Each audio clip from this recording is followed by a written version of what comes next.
Assalamualaikum warahmatullahi wabarakatuh. Bismillahirrahmanirrahim. Alhamdulillahirabbil alamin.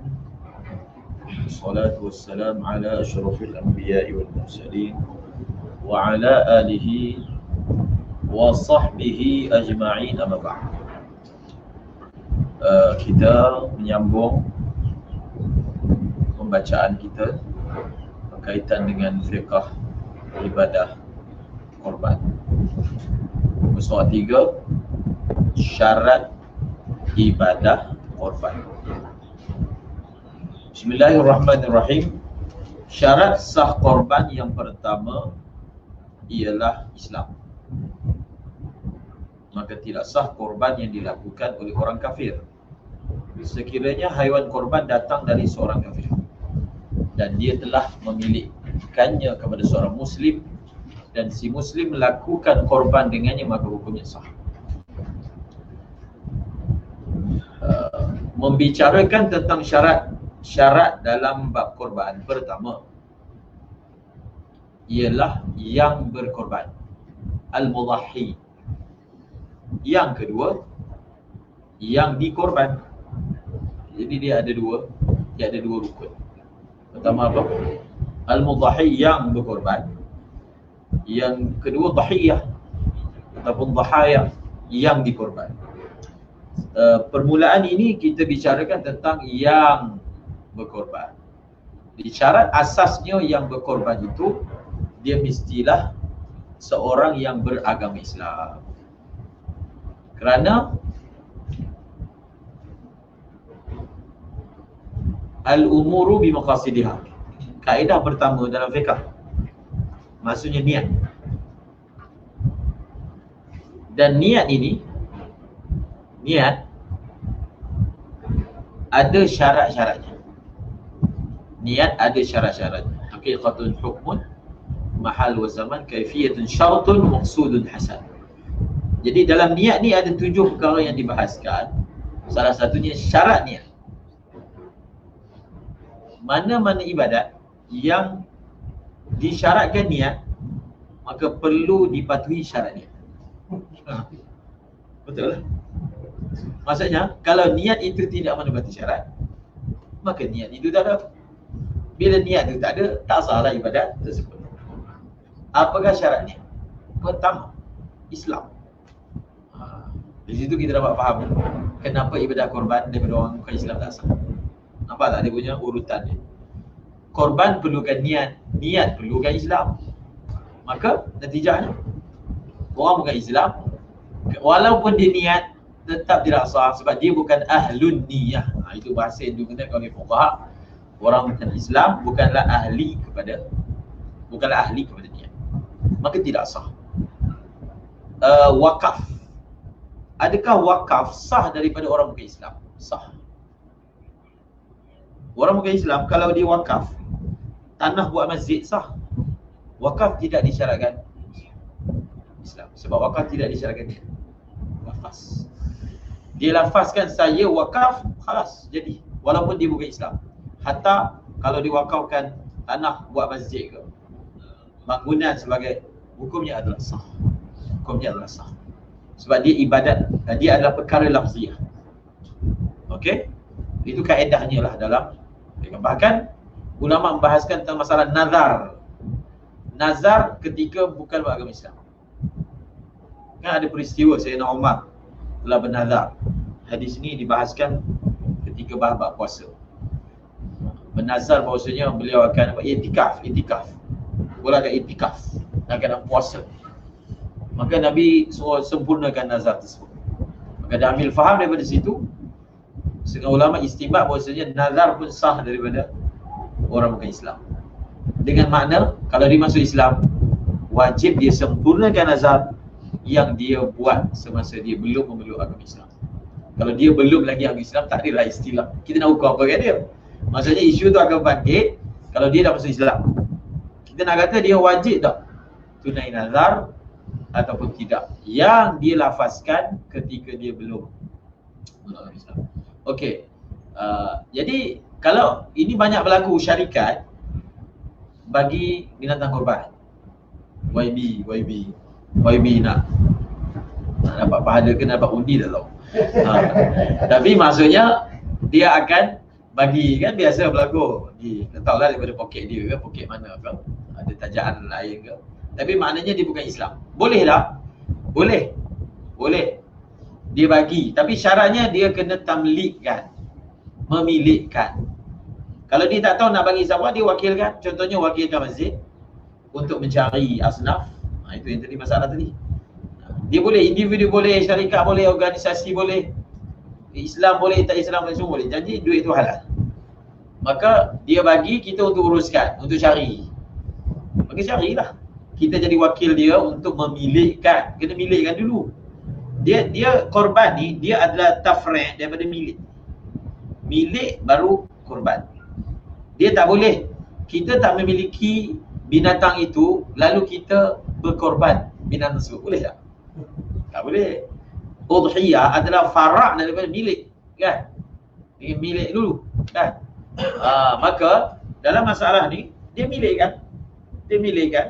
Sama ada dia memang direct terus tentukan orang terpulang, dia punya, dia nak bagi, ataupun dia wakilkan organisasi, ataupun NGO seumpamanya, tak kisah. Yang penting proses memilikkan itu berlaku dan dimilikkan kepada orang Islam khas, maka sahlah korbannya. Itu jelas kan? Okey, jika seseorang ingin mengeluarkan zakat dengan cara membeli binatang korban, maka hukum pengeluaran zakatnya itu tidak sah dan korbannya sah.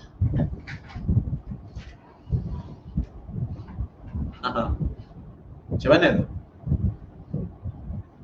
Dia nak bayar zakat. Dia kata tahun ni saya ingat nak bayar zakat ni dengan cara korban.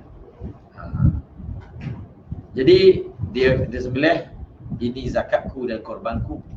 Itu maksud dia. Maka zakat dia tak sah. Zakat dia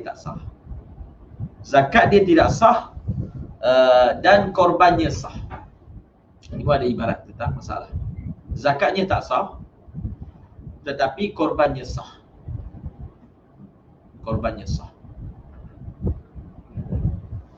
Mungkin wajah dia sini dia kata apa? Jika seorang ingin mengeluarkan zakat dengan cara membeli binatang korban, maka hukum pengeluaran zakatnya itu tidak sah. Sebab apa? Dia zakat dalam fiqh zakat ni dua cara bentuk pembayaran. Pertama ain, yang kedua qimah. Dua je, tak ada lain. Pertama ain dia panggil ain amwal zakawat. Ain harta zakat, qimah harta zakat. Dalam mazhab Syafi'i, zakat ain lebih banyak daripada zakat qimah. Zakat ain contoh, dia ada lembu nak bayar zakat. Dia kena bayar zakatnya lembu tu. Bukan nilai lembu, walaupun pejabat zakat seluruh Malaysia cuba pakai pendapat lain. Seluruh Malaysia cuba tengok zakat binatang macam mana cara bayar. Duit. Itu kan mazhab Syafi'i. Hanafi. Mazhab Syafi'i tak boleh, tak sah. Benda ni diberi tambih oleh pengarang kitab Al-Fiqhul Manhaji yang moden. Kesalahan kalau dalam konteks mazhab Syafi'i memang tak betul. Memang salah. Kalau lembu punya zakat, keluar lembu, bukan harga lembu. Sebab zakatnya ain, bukan qimah. Kambing, unta, ain, bukan qimah. Satu orang dia ada emas perak, zakat emas perak ni ain ke qimah? Ain. Duit, ain. Jadi dia kena bayar duit zakat, dia kat simpanan. Dia kata cara dia nak buat macam mana? Dia beli lembu. Lepas tu bagi. Dia bagi sebagai korban. Zakat dan korban. Dua sekali. Zakat dan korban. Jadi zakat dia tak sah tapi korbannya sah. Dia maksudnya dia niatkan benda tu zakat dan korban, dia gabungkan. Tapi zakat tak sah, maka korban tinggal. Zakat dia ada dua niat. Satu gugur, satu lagi tinggal. Maka yang tinggal itulah sah, itu maksud dia. Korban itu menjadi sah. Zakat tu tak sah sebab daripada awal lagi tak sah, sebab dia bukan membayar sebab dia beli. Tetapi kalau memang apa? yang itu adalah apa, dia punya zakat dia lembu, memang lembu. Sekarang ni dia bagi dekat orang miskin. Bagi apa? Ini sebagai zakat. Dan ini juga aku tablikkan untuk buat korban. Dia buat macam tu. Contoh lah. Dia apa? Dia bagi dalam masa yang sama apa? Zakat. Ataupun dia sembelih. Dia sembelih, inilah zakatku, inilah korbanku. Faham tak? Nampak tak dia punya? Inilah zakatku, korbanku, sama juga. Kalau dia sembelih pun, maka zakat tak sah, korban sah. Sebab mana boleh zakat bagi binatang sembelih? Zakat kena bagi binatang hidup. Maka zakat tak sah, surah tu tak jadi. Macam dalam kitab Majmu', satu orang dia nazar. Dia tengok kijang. Dia nazar, kijang ni saya nazar nak jadi binatang korban. Dia dah masalah nazar ni. Kalau satu orang dia nazar, tapi binatang yang dia nazar untuk korban tu ada aib, sah tak nazar dia? Sah. Sah. Kalau binatang aib, kita pilih masa nak korban yang biasa ni, tak sah. Tak sah lah kalau ada aib. Tapi kalau dia nazar, memang dia takyinkan binatang tertentu yang binatang tu ada aib dan dia nazarkan sebagai korban, nazar dia sah. Nazarnya akan jadi sah. Okey. Tapi kijang ni dia kata kalau dia nazar lara. Nazarnya wujudkan adam. Sebab apa? Asas kepada masalah korban tu sendiri dah tak ada, iaitu mesti an'am. An'am basic dia mesti an'am. An'am tu 3 je, lembu, kambing, unta dan segala jenisnya. Okey? Jadi begitu. Boleh menggunakan duit Baitul Mal, masalah duit Baitul Mal, untuk dibeli haiwan korban dan disembelih bagi pihak kaum muslimin dengan syarat ada luasan pada simpanan duit Baitul Mal. Baru ni kita bincang masalah ni. Adalah bincang dengan siapa lah dalam bincangan tu?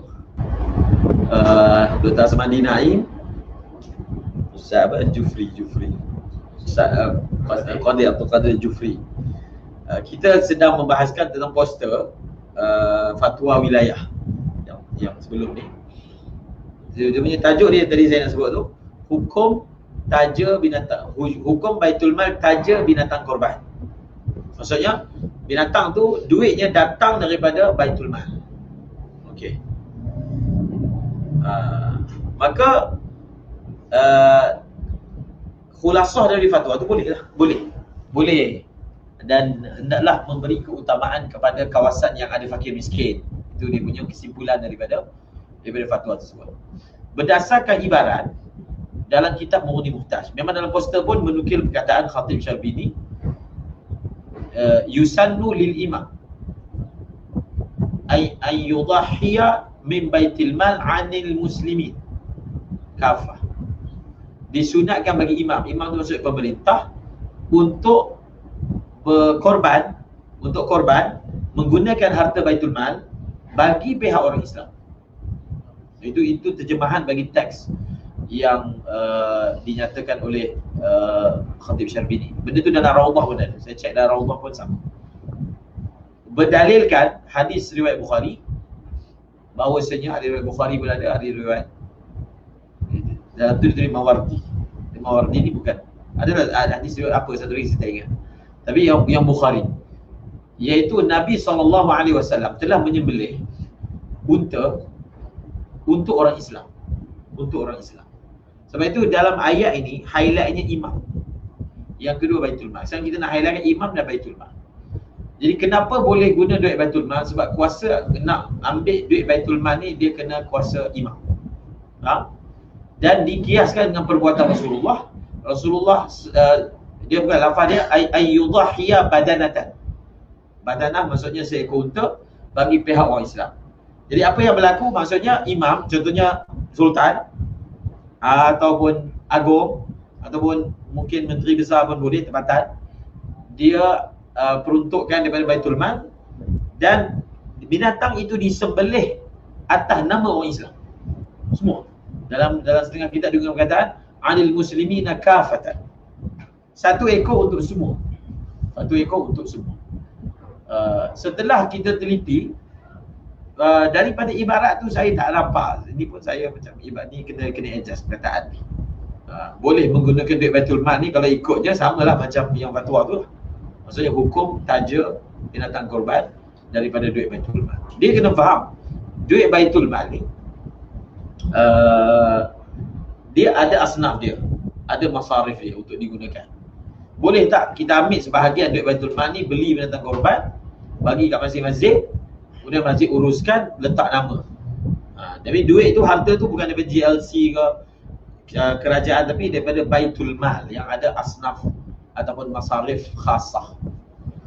Kalau berdasarkan ibarat tadi, setelah diamati dan diteliti, nampaknya tidak matching. Jadi yang perkataan ni nampaknya perlu dipadamkan. Yang lebih tepat lagi, boleh pemerintah menggunakan duit Baitul Mal untuk menyembelih binatang korban bagi pihak orang Islam. Maksudnya buat tu untuk orang Islam yang tak mampu. Jadi ini termasuk khususiat anil muslimin kafah untuk orang Islam, untuk orang Islam seluruhnya. Pahalanya untuk orang Islam. Tapi yang buat tu imam. Kenapa disebut imam dan Baitul Mal? Sebab imam sahaja yang ada kuasa untuk berbuat demikian. Maksudnya kalau Baitul Mal nak buat, dia perlu dapat keizinan daripada perintah daripada sultan. Sebab yang jaga Baitul Mal sebenarnya atas sekali sultan, daripada menteri kan. Sultan atau wakil sultan. Wakil sultan ni pengarah Baitul Mal tu, wakil sultan yang mendapat keizinan. Jadi itu disunatkan ni untuk iktidak dengan Rasulullah. Itu dia punya elan, ittiba dengan Rasulullah. Yang buat begitu untuk bagi mana-mana orang Islam yang tak dapat buat korban, kira yang ni untuk mereka. Jadi so zahirnya lah daripada ibarat tu tak boleh digunakan isu mengeluarkan harta Baitul Mal beli binatang korban. Itu dah jadi bab lain. Sama macam masalah, ada tak ke depan ni? Masalah menggunakan duit masjid, ada ke depan. Kita guna duit masjid, beli binatang korban, milikkan kepada beberapa orang penduduk Korea ataupun ahli masjid kita, adakah boleh ataupun tidak, akan disentuh pada muka surat akan datang. Jadi begitulah, yang tu boleh tukar dengan ibarat yang baru yang saya sebut tadi. Tajaan haiwan korban untuk orang lain perlulah mendapat izinannya. Ini tak perlu diulas, jelas sebab apa. Perlu mendapat izinannya sebab apa, jelas. Pihak masjid, musuhan ni, pihak masjid tidak boleh menggunakan wang masjid untuk membeli binatang korban dan diniatkan bagi pihak ahli qaryah. Semasa masalah ni dibangkitkan,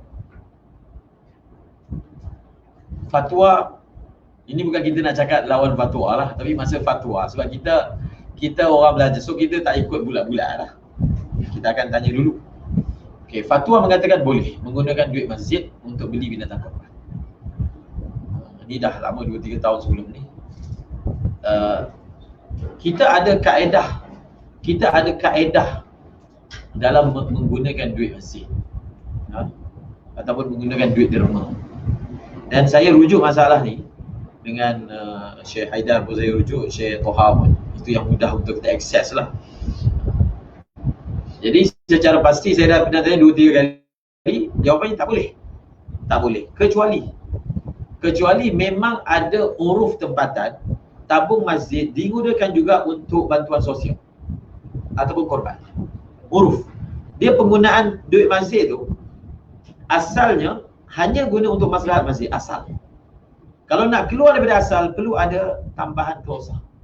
Maksudnya daripada awal. Kalau tabung masjid, dia ada dua. Sebab tu saya cadangkan kita buat tabung khairiah. Kalau memang masjid dia nak juga memberi tunjangan kepada orang-orang kampung, buatlah satu tabung lain. Daripada tabung ni hanya digunakan untuk apa-apa bentuk khidmat sosial kepada orang badan. Tapi kalau tabung tu nama tabung masjid, hanya, jadi ada ustaz-ustaz berbutikan yang kata duit mazhab pergilah sedekah, bukan masalah macam tu. Bukan asalkan duit masjid kita kata pergilah waktu Covid ni, bukan masalah macam tu. Masalah macam biasa, duit orang, kita boleh ke guna duit orang bukan pada keizinannya? Tak boleh. So masjid itu dia ada dia punya tempat saluran penggunaannya. Kalau nak bagi, ustaz-ustaz yang datang belajar tambah sikit. Contohnya. Sebab dia memang maslahat masjid, mengimarahkan masjid, dia boleh untuk proses pengimarahan. Tapi masalah guna duit masjid untuk bagi kepada orang miskin apa semua tak boleh. Peliknya tak boleh, bukan macam tu. Kena faham betul-betul. Kalau ayat tu dilontarkan begitu sekali nampak macam tak wajar lah fatwa, bukan. Okey, saya ambil duit awak tak izin saya bagi orang miskin, nak tak bagi kan? Itulah dia punya kefahaman dia. Kalau kita tengok dalam bab wakaf, cuba tengok bab wakaf. Dia ada beza wakaf untuk imarah masjid, wakaf untuk maslahat masjid. Kalau orang tu dia kata saya wakafkan untuk imaratul masjid. Imarah masjid ni maksudnya, imarah ni bukan maksudnya bahasa Melayu tu. Imarah ni maksudnya dia punya pembaik pulih apa nak buat ni. Dia tak boleh digunakan untuk bayar imam. Imam masjid. Cuba bayar. Imam masjid tu memang berkait rapat lah dengan masjid. Sebab dalam bab wakaf dia ada klausa perkataan imarah. Satu orang bila bagi satu benda, kita hanya boleh gunakan mengikut yang dia tentukan. So sekarang ni tabung tu kita buat untuk apa? So kalau memang kita setuju untuk umumkan, so buat. Apa tulis kat tabung tu ni akan digunakan untuk ni, jadi orang isi tu semua dia meredakan penggunaan kepada tempat-tempat luar. Kalau tak, asalnya guna untuk masjid. Apa sahaja ada kaitan dengan masjid. Imarah ataupun maslahat. Itulah yang terbaik. Tak, bukan. Tak perlu tabung anak yatim. Banyak sangat tabung nanti. Tabung, satu tabung masjid, satu tabung khairiat. Contohlah, bagilah nama apa pun. Tabung khidmat sosial ke, tabung covid ke, musaadah covid ke, ikutlah. Maksudnya, ikutlah kepada apa yang kita cara untuk gunakan. Dengan lafaz yang umum, tabung tabarruk. Yang mana di lafaz itu menunjukkan ia juga akan digunakan untuk apa-apa yang betul. Itu cara dia, solusi dia. Bukan tak ada solusi, ada. Jadi bila di sekali imbas nampak bila masalah itu dilontarkan, nampak macam apa fatwa macam tu, kan? Benda itu ada je kaedahnya. Dia kata kalau wakaf untuk imaratul masjid tak boleh bagi kepada muazzin. Muazzin bukan orang yang begitu khidmat. Sebab perkataan imarah dia merujuk kepada bangunan. Kalau untuk masjid, maslahat masjid, lain pula. Wakaf untuk maslahat masjid lain, wakaf untuk imarah masjid lain. Tapi imarah ni dalam konteks bahasa Arab. Jadi kalau bahasa Melayu, imarah ni dia lebih umum daripada tu. Saya sebut ni dalam konteks. Sebab itu nas waqif tu dia macam nas syarak kan. Itu contoh, tapi contoh. Begitulah kaedah yang diamalkan. So tak boleh. Syekh Toha kata, kecuali kalau memang ada uruf. Sebab penggunaan duit masjid ni juga boleh digunakan berdasarkan uruf. Maksudnya uruf setempat, memang duit masjid ni orang guna juga untuk untuk bantuan orang miskin kat kampung. Memang ada uruf macam tu. Ataupun memang urufnya kalau musim korban, duit masjid guna untuk korban, memang ada. So bila ada uruf macam tu, uruf tu dia seperti mewakili kaid. Kaid tu walaupun tak sebut, tapi itulah maksudnya. Jadi bila orang tu dia sedekah kepada tabung tersebut, maka dalam masa yang sama uruf itu menunjukkan ia juga boleh digunakan pada perkara yang tersebut. Tapi di Malaysia tak ada uruf macam tu. Ada? Uruf tu dia mesti kira uruf satu Malaysia ke, atau kalau ada uruf kampung? Uruf tempatan, uruf khas. Uruf khas ataupun uruf am. Maksudnya ada uruf kampung tertentu. Memadai, tak perlu uruf am. Uruf. Sebab dalam masalah menggunakan harta orang, memang dia ada pakai uruf juga. Macam ulama kata, masalah makan buah jatuh. Dekat kampung kan ada buah-buah jatuh bawah ni. Boleh tak kita makan? Asalnya tak boleh, tak boleh. Orang punya tak izin, tak boleh macam tu. Bila boleh? Kalau tuan dia izin, itu jelas lah tuan dia izinkan. Ataupun memang dia tu memang ma'ruf yang dia memang bagi nak makan buah-buah jatuh tu, ambil lah contohnya kan. Maka ataupun buah nak makan dekat kebun je, jangan bawa pergi kait banyak-banyak pergi jual. Dia memang ma'ruf, memang dia bagi, walaupun dia tak ada, kita datang tu dia tak ada, kita boleh makan. Itu contoh, boleh kaedah macam tu. Jadi itulah yang diperhatikan.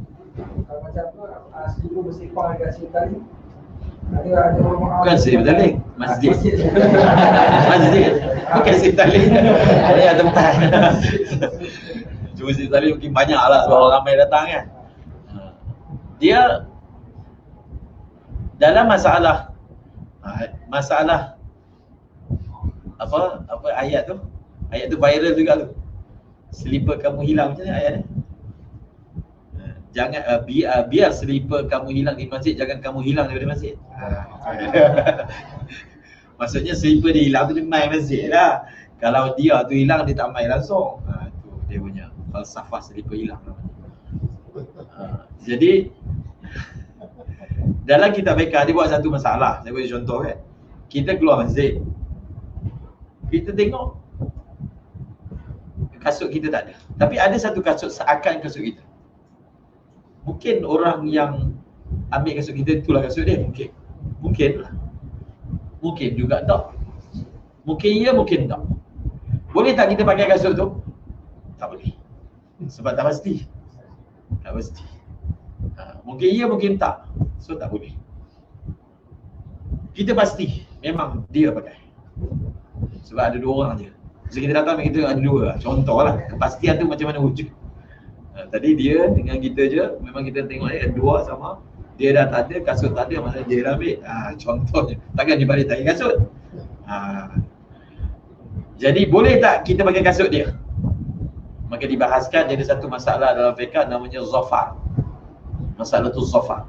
Zafar ni satu orang dia ada hutang dengan kita, dia ambil barang kita. Kita boleh ambil barang dia yang serupa dengan barang kita.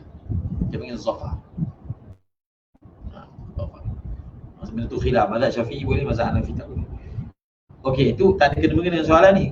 Okey, dia ada satu lagi masalah, benda ni disebut kat mana? Disebut kalau kita fiqh dalam bab luqatah. Dia ada satu masalah yang ulama bahaskan, dipanggil masalah al-i'rab. I'rab. I'rab ni maksudnya apa? Kalau ada barang yang memang asalnya jenis bertuan, jadi dia ada barang yang tak ada bertuan. Ada barang bertuan. Kasut ni bertuan asalnya. Rumput tak bertuan asalnya. Sekarang ni kalau sesuatu barang yang ada tuan, jenis bertuan, ada karinah-karinah yang menunjukkan tuannya sudah berpaling. Dalam kita ada kata al-i'rab, tuannya dah tak nak dah benda tu. Adakah kita boleh ambil? Benda tu pun ada dibahaskan. Jawapannya boleh. Ada kata boleh tak boleh. Adakah kita ambil tu terus jadi milik kita? Tak apalah, mana kita ambil yang boleh lah, senang. Boleh. Seperti nak ambil contoh kan, barang-barang kat tong sampah. Tong sampah, kalau barang tong sampah ni Tuhan yang buang lah. Sebenarnya kalau satu orang dia buang barang dalam tong sampah, barang tu masih dia punya, belum putus milik kan. Walaupun dia, adakah putus milik? Pemindahan milik hanya berlaku dengan wakaf, hibah, dengan jual beli kan. Dengan buang tak hilang milik, dia punya lagi. Tetapi kita boleh untuk ambil dan tasarruf kalau ada karinah yang kuat yang menunjukkan i'rab. So kalau kasut lama-lama yang dah pecah dah kena matahari kan ada kan, maka kita boleh gunakan zahirnya lah, ni dah lama kat sini dan tuannya kalau tengok pun tak sing je, zahirnya tuannya dah lama meninggalkannya. Kalau tuannya jumpa pun dia tutupnya. Jadi tutup, tengoklah jadi kasut tu. Kalau ada karinah i'rab kita boleh pakai dengan bahagia. Kalau tak pasti kita tinggalkan, ambil yang warak, pakai berjalan kaki kegaya. Jadi ada karinah ke tak ada? Tak ada, tinggalkan. Khalas. Okey. Pada bilang itu memerlukan ambil jual lagi lah. Salah lain pula. Kalau makanan boleh, kalau bukan makanan tak ada. Kita penggunaan di masjid tu Ustaz. Contoh kalau di mana kampung gitu, kampung tak boleh. Terus seperti itu tak boleh penggunaan di masjid untuk kebajikan penduduk yang lain. Adakah perlu kita wujud tabung juga? Dia kita nak cakap macam mana? Dia kadang-kadang kita panggil uruf. Bukan uruf. Uruf AJK. Yelah, dia orang kampung dia Bukan orang kampung, JK. Jadi kita tak nak, itu kita panggil kejahilan. Kejahilan. Sebabnya kejahilan. Uruf ni, kita perlukan uruf orang yang derma, bukan orang yang belanja derma tu. Maksudnya orang yang bagi tu memang maklum kawan tempat tu, penggunaan tabung ni adalah jenis umum. Kalau masjid ni orang pakai semua. Malaysia tak ada orang macam tu. Maksudnya kalau orang punya dia orang kampung tu ada penderma masjid. Ya, kalau memang ada uruf. Kalau ada uruf. Masjid. Kalau ada uruf boleh, kalau tak boleh asalnya. So bagusnya kita buatlah untuk umum, bagusnya. Tapi benda tu perlu ada batas-batas juga. Nanti terlebih juga sebab ada kata guna duit masjid buat sukan nikah lah, pergi camping, kan nanti benda tu tidak terbentuk kalau dibiarkan atas nama benda apa sahaja yang melibatkan. Nanti kadang-kadang belanja untuk luar tu lagi banyak daripada belanja untuk masjid. Dalam kitab Habib Salim, apa tu, Al-Fatwa Nafi'ah. Fatwa Nafi'ah ni bukan Fatwa Nafi'ah. Fatwa Nafi'ah, ayah datuk kepada Habib Umar, Umar bin Muhammad bin Salim bin Hafiz. Dia satukan Fatwa Nafi'ah. Kalau saya lihat dalam tu ada fatwa lain yang Hadrami punya, masalah menggunakan duit masjid untuk buat jamuan makan. Kuliah kan. Kuliah pakai duit masjid, penting lah. Sekarang ni kita nak lepas kuliah buat makan, dia nak pakai duit mana? Nak kena pakai tajaan juga ke atau boleh pakai tabung masjid? Maka beliau kata boleh. Okey, kita bukan nak tahu yang boleh tu, kita tahu sebab apa boleh. Kaedahnya apa? Sebab boleh menggunakan duit masjid untuk perkara-perkara yang mengimarah, yang bertindak sebagai ke arah mengimarah masjid. So membuat jamuan makan selepas kuliah misalnya, dia adalah satu perkara yang berpotensi untuk meramaikan orang datang ke masjid. Yalah, pengajian, kemudian jamuan makan kepada orang yang datang ke pengajian, dia masih lagi dalam lingkungan mengimarahkan masjid, maka dalam fatwa tu mengatakan boleh. Masjid bagi kau ustaz dengan JK. Kau Muhammad. Ustaz dengan JK. Ustaz tu boleh lah. Ustaz tu jelas lah boleh. Dia rumit juga tu. Sebab itu orang yang pengurusi dia perlu ada ilmu menguruskan. Benda tu dia tak ada garis panduan. Semua ijtihad pengurusi je. Ijtihad dia. So kalau dia tak ada langsung dasar pengetahuan, so penggunaan tu jadi terlalu bebas, kan? Terlalu bebas. Sepatutnya Jabatan Agama keluarkan garis panduan. Keluarkan garis panduan untuk memudahkan pengurusan. Jadi biar standard kan, mudahkan pengurusan. Okey. Jika korban dikeluarkan menggunakan wang syarikat dan dilakukan atas nama syarikat, maka syarat sahnya di masalah syarikat. Pertama, mendapat keizinan dari pemilik wang seperti rakan kongsi. Kalau dia nak guna duit dia sendiri, dia syarikat sedang berehat, tak ada isu lah. Duitnya mempunyai seorang. Kalau duitnya pemunyanya lebih daripada seorang, sudah tentu itu basic perlu dapat izin daripada pemilik wang yang lain yang merupakan rakan kongsi, itu jelas. Jika sebahagian rakan kongsi tidak mengizinkan, maka korban itu sah bagi pihak yang mahu terlibat dan bahagiannya sahaja yang akan ditolak dari wang syarikat. Itu dia, masalahnya dikaitkan dengan muamalah. Harta berkongsi, kalau dia nak buat, dia ambil bahagian dia, nanti masa kiraan untung semua akan kena tolak sebagai dia dah telah ambil bahagian dia terlebih awal untuk dibelanjakan pada korban. Islam pihak terlibat. Islam. Wang tersebut mencukupi harga satu bahagian mengikut bilangan pihak.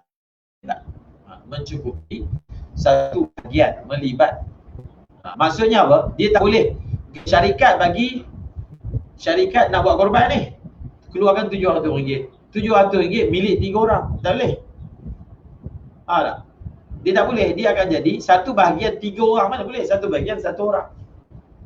Itu maksud saya. Contohnya kalau syarikat keluarkan, contohnya syarikat keluar 2,100.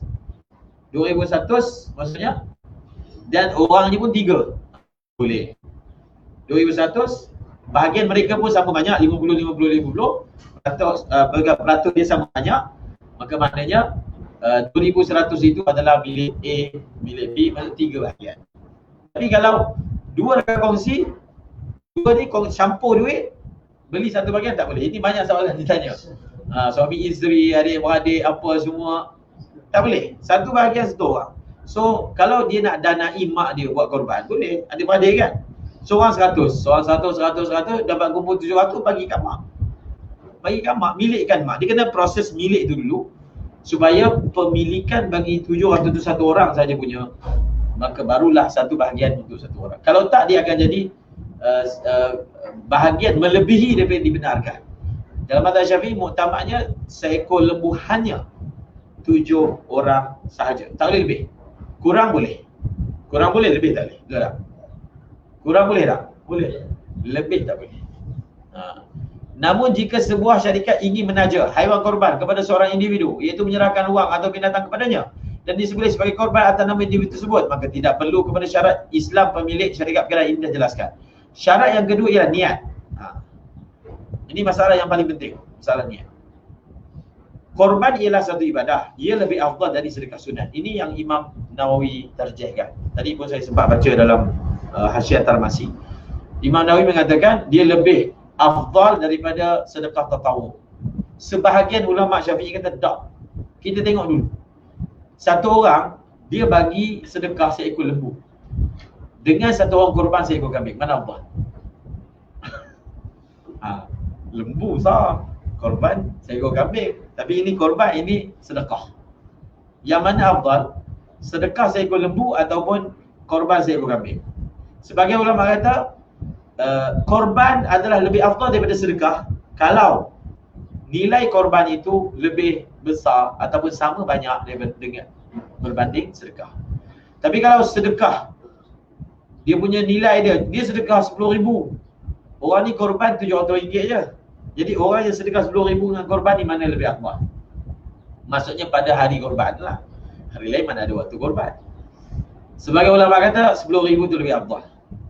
Di sisi Imam Nawawi tak. Tetap korban lebih afdal dari sudut apa? Dari sudut boleh sahaja amalan yang sedikitlah seekor kambing tu dibanyak sedikit, tetapi diberi ganjaran pahala yang lebih banyak. Apatah lagi melihat kepada masa dan zaman. Zaman tu adalah zaman korban. So lebih baik jadikan sedekah itu dalam bentuk korban. Kerana korban ni tak boleh buat setiap hari. Dia ada hari dia je, 4 hari je. Jadi pada ketika waktu itu lebih bagus diutamakan korban. Itu secara dasarnya lah. Tetapi dalam setengah keadaan, kadang-kadang mungkin sedekah itu jadi afdal. Tapi secara umumnya begitu. Tapi kadang-kadang situasi ataupun ada keperluan yang mendesak, maka pada ketika itu dia boleh jadi sebaliknya. Sekarang ni kita nak bahaskan tentang niat. Korban ialah satu ibadah. Okay. Niat korban. Aku berkosat binatang ini sebagai korban. Aku serahkan binatang ini untuk korban. Aku sembelih binatang ini sebagai korban, seumpamanya. Ini binatang korban pun boleh. Ini antara sebab tidak sah korban bagi pihak orang lain tanpa izinnya, kerana pada ketika itu tiada niat dari penama. Dah sebut dah tadi. Izin dari seseorang mewakili niatnya. Wasiat dari si mati adalah mewakili izin. Ini tak perlu syarah kan? Senang. Apabila seorang mewakafkan hartanya dan mensyaratkan, ini pun ada ibarat dalam kitab. Apabila satu orang dia wakafkan hartanya dan mensyaratkan sebahagian hasil wakafnya digunakan untuk korban, sah wakaf dia dan wajib pelaksanaan korban dibuat dari hasil wakaf tadi. Kaedah ini sah berlaku walaupun setelah kematian pewakaf. Ada orang dia nak buat macam ni. Dia ada kebun, dia wakafkan, tapi dia letak syarat. Hasil saya punya kebun ni, yang wakaf ni, sebahagiannya setiap tahun seekor lembu, contohnya seekor kambing. Dia buat macam tu. Boleh kan? Wakil dia boleh letak macam tu, dia boleh letak syarat macam tu. So kalaulah masa diwakafkan macam itulah yang dia nyatakan, maka pihak yang nazir maksud pengendali wakaf tersebut wajib menunaikan menunaikannya.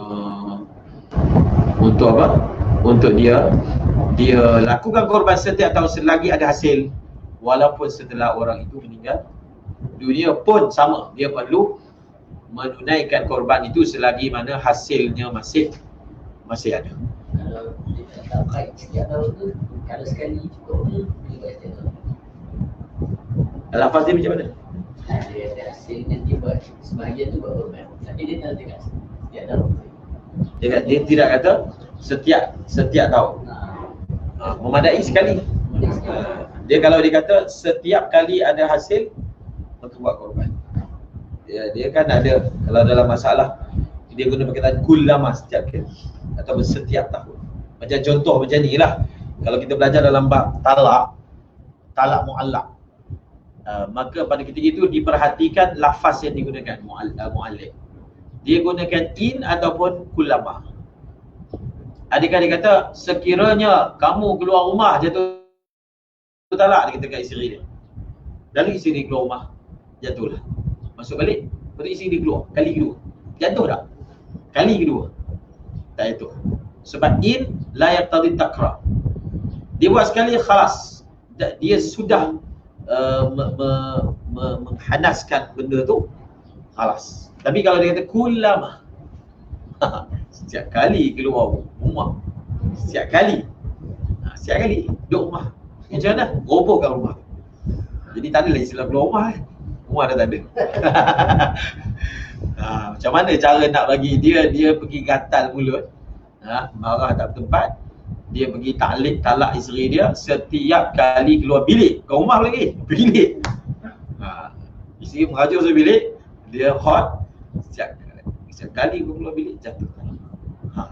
Macam mana? Kalau sekiranya boleh lah jatuh tu rujuk, tak ada baki dua lagi. Betul tak? Jadi kalau dia sayang lah, kalau dia sayang lantak dia lantak je, biarlah. Okey. Tapi senang je kaedahnya. Isteri keluar rumah jangan masuk balik. Jatuh satu je lah. Betul tak? Cari rumah lain. Kaedah dia. Kan kata setiap kali keluar rumah, jadi dia keluar sekali, jangan masuk dah. Masuk, keluar balik nanti jadi satu lagi, so pindah rumah lain. Tapi dari satu lagi kaedah, dipanggil kita melakukan khulu'. Kaedah dia buat khulu'. Khulu' ni salah satu cara untuk dia nak batalkan ta'liq tiga. Dia ta'liq ni jadi besar tu oleh tiga lah. Oleh tiga. Sebab dia tak boleh rujuk. Dia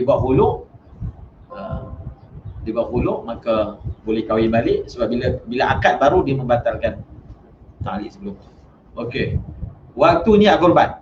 Okey, cara niat tadi dah sebutkan. Sekarang ni waktu niat. Waktu niat ni sebenarnya yang sangat penting dalam konteks kita. Pertama, bila kita wakilkan syarikat buat. Yang kedua, bila kita wakilkan AJK. So, niat. Okey, niat tu cara. Bila waktu yang niat tu sah. Contoh kan, sembahyang. Ada waktu nak niat ni. Kalau kita niat sebelum waktu sah tak? Dalam mazhab Syafi'i, pendapat yang muktamad, kalau dia niat sebelum takbir, tak sah. Mazhab Hanafi sah, mazhab Syafi'i tak sah. Jadi niat ada, waktu tak betul, tak sah juga. So niat korban ada, waktunya tidak matching, maka korban itu dikira tanpa niat, maka tidak berlaku korban. So kena mengetahui waktu niat korban. Peserta korban perlu tahu bilakah waktu niat bagi ibadah korban. Waktu niatnya adalah ketika salah satu dari keadaan berikut. Pastikan, maksudnya dia tanya diri sendiri, saya buat korban ni, niat tu saya buat bila? Ada tak dalam salah satu daripada senarai yang dinyatakan nanti? Pertama, peserta sendiri niat. Dia ada, kita bahagian kepada apa? Niat ni pertama peserta sendiri yang niat. Kita pecahkan kepada dua masalah. Yang kedua, wakil peserta yang niat. Peserta sendiri berniat. Pertama, A. Oh, semua A ya? A. Ini semua positif. Tak nak ada B. Ketika, ini salah tu, salah letak. Ketika mengasingkan haiwan dari haiwan miliknya di kandang. Contohnya dia ni memang bela lembu, dia asingkan. Ni untuk korban ni, masa dia asing, dia letak tempat asing tu, dia memang niat dah ini Dia niat ini untuk korban. Maka masa diasingkan tu ada niat, sudah memadai niat. Maksudnya kalau lepas tu sampai ke sembelih dia tak niat, kira sah. Itu maksudnya salah satu. Itu kita kata salah satu. Bukan dalam setiap keadaan ini. Ketika mengasingkan. Ini semua ada ibarat dalam kitab. Yang pertama. Tapi dia niat bukan dilafazkan. Kalau dilafazkan yang cerita lain. Jadi kita jadi nazar pula. Itu ada perbahasan. Masalah satu orang mengatakan ini binatang korbanku, maka jadi nazar, jadi muayyan. Sebelum muayyan dia tak boleh makan. Itu kan perbahasan masyhur. Nanti akan ada sentuhannya. Yang kedua, B, ketika menyerahkan haiwan korban kepada pihak pengurusan yang atau tukang sembelih. Dia binat lembu dia bawa, dia serah. Ini dalam dia serahkan dengan niat sebagai binatang korban. Masa serah kepada tukang sembelih ataupun kepada pihak pengurusan. Sebab itu, kalau cara orang lama dalam menguruskan harta binatang korban, setelah 7 orang itu mendapat lembu mereka akan dipanggil. Setiap orang pegang tali. 7 orang pegang, serah pada tukang sembelih. Supaya apa? Proses 7 orang serahkan itu, iqbat tu berlaku. Supaya pada ketika itu niat itu berlaku. Semasa serah duit, niat tak sah. Dia ada niat satu je waktu serah duit je. Soalannya, semasa serah duit, adakah sah niat korban? Tak sah. Sebab duit bukanlah benda yang akan dikorbankan. Duit bukanlah binatang korban. Dia masih lagi qimah. Dia kena jelmakan dalam bentuk binatang korban. Lepas itu barulah boleh niat. Jadi itu jadi cuba kita perhalusi bagaimana. Yang berlaku ni macam mana. Ketika menyerahkan, okey. Ketika dia menyembelih haiwan korban, itu jelaslah dia sembelih. Kemudian waktu niat ni tidak disyaratkan muqaranah dengan zabah, tak disyaratkan. Qubaila dzabhi boleh. Sebelum. Dia bukan semasa, baru ni bukan ada soalan tu Kak Aikim. Bukan semasa pisau mengoyak kulit, memotong urat, waktu tu kena ada muqaranah. Macam takbir. Sampai dia masuk. Tak syarat. Dia qubaila dzabah pun boleh memadai. Tu kena tambahlah tu nanti.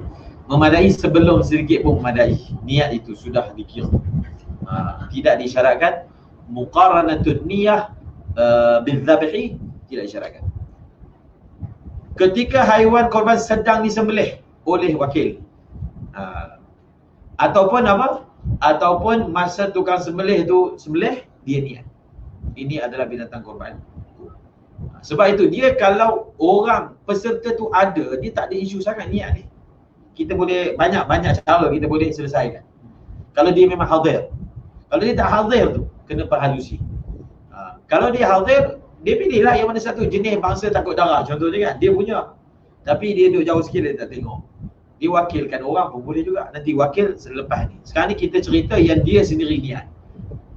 Dia tak sembelih. Ini yang banyak berlaku lah, bukan mereka yang sembelih. Tapi tempat kita, banyak kita minta tukang sembelih niatkan. Sebab tu baca nama kan. Baca nama. Tapi kena pastikan tukang sembelih hanya boleh niat kalau dia mendapat wakalah daripada peserta. Peserta tak ada suruh pun dia niat. Dia pergi niat contoh. Jadi tak? Itu pun masalah lah. Majlis suruh. Majlis suruh. Yelah masjid tu perlu mendapat wakil lah, kuasa. Sebab itu kalau cara orang lama ni dia lebih halus. Panggil dulu, panggil lama. Kadang orang nak cepat kan, tak apalah biar kita sembelih aja, tak panggil. Tapi sebenarnya kalau proses niat sebelum tu dah buat, tak perlulah perkara ini dilakukan. Ketika bernazar, dia beza. Binatang korban nazar dengan tatawwu dia beza. Kalau binatang korban nazar, ketika bernazar dengan menentukan secara khusus haiwan milik ini akan dikorbankan, ini cukup. Kalau nazar, contohnya dari lembu kan, dia kata ini hadhi udhiyati, ini binatang korbanku. Terus saya nazar ini sebagai korban. Itu dah kira niat pas. Dia dah tak payah niat dah selepas itu. Sebab apa? Sebab dia. Apakah faedah niat? Niat ni apa faedah dia? Niat ni faedah dia tamyizul ibadah minal adat. Bezakan ibadat dengan adat. Okey, sembelih binatang boleh je berlaku sebagai sembelih.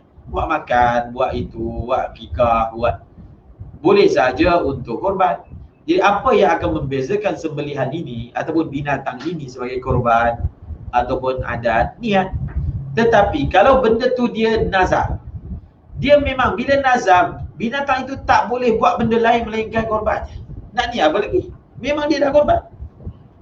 Niat itu telah menjadikan mati, harga mati. Binatang tu dia tak boleh jadi lain. Dia hanya korban. Kalau kita ni akikah pun dia tetap korban. Sebab apa? Nazar telah menjadikan dia muayyan, tertentu. Itu sebabnya kalaulah korban itu nazar, tidak diperlukan niat. Okey. Ini pun sebenarnya boleh pandang yang seterusnya. Ketika membeli voucher korban dan diserahkan. Ini sebab tu saya tulis Fatwa Timur Tengah. Dia dipanggil, kalau musim haji Ustaz Sarudin tahu lah, dia ada sukukul udhiyah. Jual dekat kaunter tu kan. Kaunter tu dia jual receipt je. 500 rial. 500 rial ni dia datang, okey saya nak beli voucher korban. 500 strap dah. Macam tu lafaznya beli voucher, bukan beli binatang. Fatwa Timur Tengah kata okey. Oh simple je kalau macam tu, syok je kan. Boleh buat voucher je, tak payah nak kata saya wakilkan. Tak payah. Perlu ke? Tak perlu. Orang tu duduk dalam kurungan je jual tu. Duduk dalam tu, jaring. Ulur je voucher. Dia receipt slip macam tu. Saya beli voucher. Suku. Saya cek juga dalam fatwa-fatwa. Dekat Mesir pun dia fatwa boleh. Kita sebab kita ada kaedah dalam korban, kita tak nampak apa dia punya wajah dia. Sesimpel itu, hanya receipt. Dia datang pun nama beli receipt. Memanglah dekat receipt tu ada tulis, tapi dia tak akan minta pihak peserta tu untuk baca ke lafaz ke, setahu saya lah. Prap. Khalas. Jadi yang ni nanti kita padamkan. Kita nak pakai Fatwa Timur Tengah. Okey. Wakil yang melakukan niat. Okey, itu yang pertama. Yang kedua, yang melakukan niat tu wakil. Oleh kerana korban ialah ibadah maliyah, ibadah jenis harta. Ini kita bawa dulu. Dia untuk kita faham, asalnya al-ibadatu la tadkhulu fiha niyabah. Asal. Jawabannya pun ada. La tasihhu fiha niyabah. Asalnya ibadat dia tak boleh orang lain buat. Kita kena buat. Mana boleh orang lain buat bagi pihak kita? Kecuali kalau ada dalil-dalil yang mengeluarkan. Dalil-dalil yang mengecualikan baru boleh. Okey, apa yang ada dalil? Haji. Ada dalil. Afa ahujju anhu, dalam hadis yang kita baca dalam Mishkat. Boleh tak saya buat untuk ayah saya? Inna abi syaikhan kabira la yasbutu ala rahilah afa ahujju anhu qala na'am. Nabi kata boleh. Itu untuk yang hidup. Boleh. Maksudnya asalnya haji tak boleh. Kenapa kita kata boleh? Sebab Nabi kata boleh. Kenapa tak boleh? Asalnya ibadat la tasih fiha niyabah. Tak boleh. Orang lain buatkan. Okey, apa lagi boleh? Puasa. Puasa pun qaul qadim kita pakai. Qaul jadid Imam Syafi'i tak boleh puasa bagi pihak semati. Qaul qadim boleh. So dalam mazhab Syafi'i rajihnya qaul qadim boleh. Apa lagi? Zakat. Zakat boleh niyabah. Maka telah dikeluarkan kaedah ibadah maliyah ni, ibadah yang jenis harta ni dia boleh menerima ganti. So korban ni pun dia termasuk jenis bangsa harta lah, bagi duit, bagi kambing, bagi lembu. Maka boleh wakilkan. Oleh kerana korban ialah ibadah maliyah, ibadah jenis harta, maka harus peserta mewakilkan orang lain berniat bagi pihaknya. Yang kita masukkan wakil ni bukan wakil sembelih. Wakil sembelih tu memang boleh. Sekarang ni wakil niat. Boleh ke orang lain niatkan untuk kita? Itu kalau masalah tolong beli itu semua memang boleh. Itu masalah muamalat. Muamalat memang boleh. Beli muamalat bukan masalah ibadat. Belikan untuk kita boleh. Sembelihkan itu memang boleh. Yang paling isu paling besar niat. Adakah boleh kita wakilkan seorang untuk niat bagi pihak kita? Maka boleh. Dan kita kata boleh. Okey. Taukil niat mewakilkan niat berlaku seperti berikut. Jadi mewakilkan niat ni macam mana berlaku?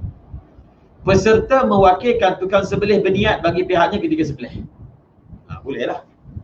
Okey. Macam contohnya kita buat solusi macam ni. Sekarang ni yang berlaku yang COVID. Sebahagian lembu disembelih di pusat penyembelihan. Tadi kita kata mewakilkan niat tu hanya berlaku lepas lembu telah wujud, telah ada. Okey, sekarang ni yang solusi yang kita buat kat Masjid Siti Talairat, setelah binatang diperolehi, kita minta peserta hantar voice ataupun call. Ni voice ke call itu? Dua-dua. Voice. Voice maksudnya saya nama wakilkan, kita nak wakilkan siapa ni? Kita nak wakilkan orang yang akan hadir ke pusat penyembelihan. Sebab kita tak tahu siapa yang sembelih. Jadi kita nak sebut nama tukang sembelih pun tak tahu. So kita wakilkan orang yang hadir, peserta lah. Contohnya kita punya AJK, adalah AJK akan pergi. Kita nak buat macam mana? Kita nak suruh dia wakilkan pula kat tukang sembelih ke? Ataupun dia je niat? Dia je niat lah senang. Orang kita kan nak suruh tukang sembelih tak bangla mana. Bukan masalah bangla lah. Masalah dia nak dapat dia punya kefahaman tu nanti susah kan, komunikasi apa semua. So orang kita lah senang. Jadi kita wakilkan dia, nanti masa waktu sembelih berlaku kan nama disebut kan, dia niat bagi pihak. Okey. Itu cara dia. Itu peserta mewakilkan tukang sembelih. Kalau memang tukang sembelih contohnya kata pagi dia imam, okeylah imam kan, ustaz. Dia niat bagi pihaknya ketika sembelih. Peserta mewakilkan seseorang untuk berniat bagi pihaknya ketika wakilnya itu menyerahkan haiwan kepada tukang sembelih. Kan tadi kita kata, cuba kalau nak faham ni, cuba kita baca apakah waktu-waktu yang pemilik niat. Waktu-waktu tadi kan. Dia punya kaedah dalam matan riwayat kata apa? Satu orang boleh mewakilkan sesuatu perkara yang dia boleh buat sendiri. Yasihu tawkilu ma tasihu mubasharatuhu lahu. Satu orang dia boleh wakilkan orang lain buat satu perkara yang dia boleh buat sendiri. Dia kena ini kaedah ni bukan kuliah. Kaedah ni dipanggil aghlabiyah. Secara umumnya satu orang dia boleh wakilkan orang lain menjadi wakil dia buat sesuatu yang dia boleh buat sendiri. Okey, dia ni boleh tak niat ketika serah binatang? Boleh tak? Boleh. So dia boleh wakilkan orang untuk niat ketika serah binatang. Boleh tak dia niat masa dia sembelih? Boleh. Maka dia boleh wakilkan orang lain niat ketika wakilnya sembelih. Boleh tak dia niat semasa sembelihan berlaku, dia tengok dia niat? Boleh. So dia juga boleh wakilkan orang untuk niat. Itulah. Ini sama. Peserta mewakilkan seorang untuk berniat bagi pihaknya ketika wakilnya itu menyerahkan haiwan kepada tukang sembelih. Ini salah satu contoh.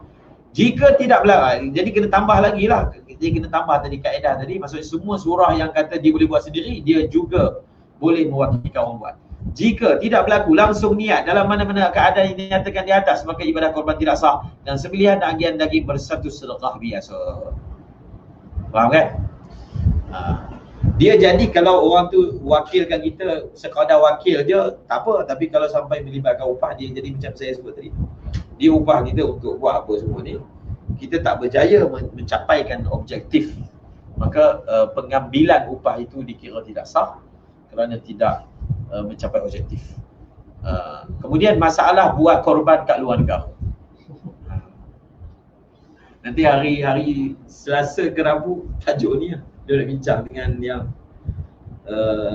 Habib Najmuddin main korban. Jadi Mutahhir Romeh dia bincang apa ni, korban luar negara. Soalan ni ni saya ambil dari kitab apa? Dalam kitab I'anah. Soalan tu ditanya Syekh Zaini Dahlan pernah ditanya berkaitan adat sebahagian orang yang menghantar wang ke negara lain untuk dibeli haiwan dan disembelih di sana. Okey. Jawapan Syekh. Ini dalam i'anah menukil. Beliau menukilkan jawapan Syekh Muhammad bin Salam Al-Qurdi.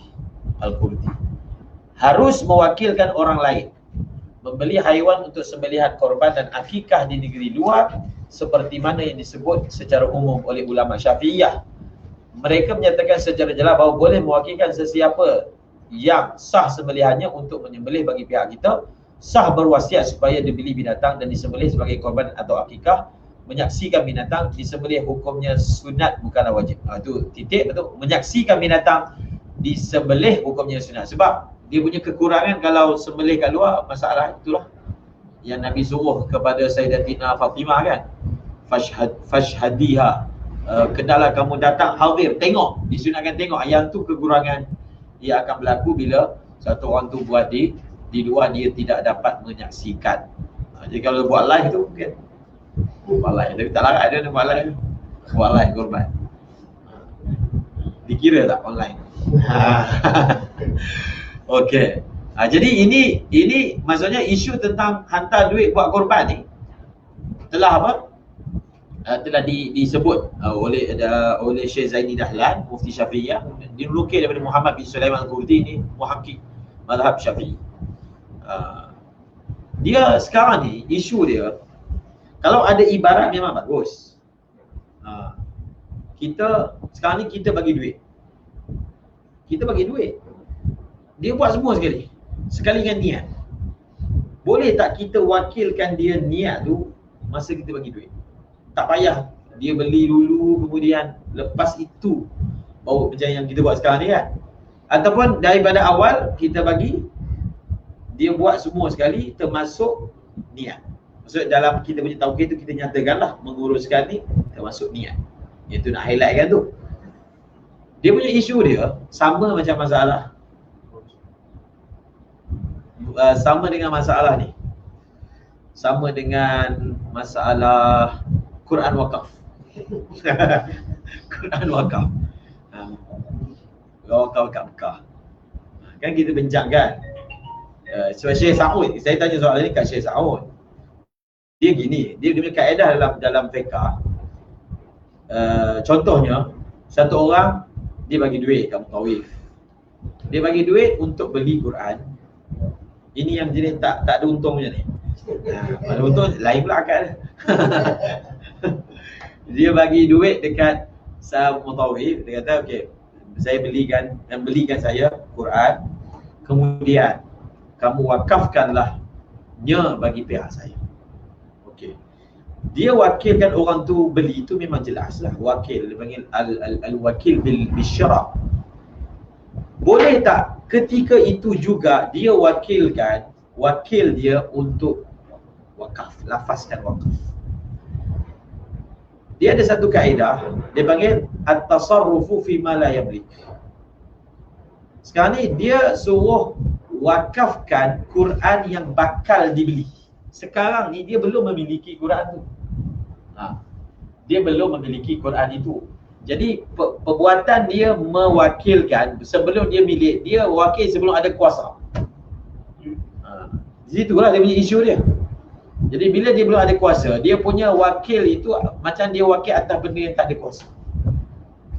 Berdasarkan kaedah itu, maka kalau dalam bab Quran ni, dia jadi beli tu sah, tapi wakaf tu nanti. Yang saya cadangkan pada dia orang, lepas dah dapat Quran tu, dia begitulah cuma dia dapat dah. Okay, minta jemaah pula wakil sekali lagi untuk wakaf pula. Tapi kena hati-hati saya beritahu, wakaf Quran ni bukan pergi letak kat masjid je. Letak, ini wakaf. Tak jadi. Dia kena lafazkan.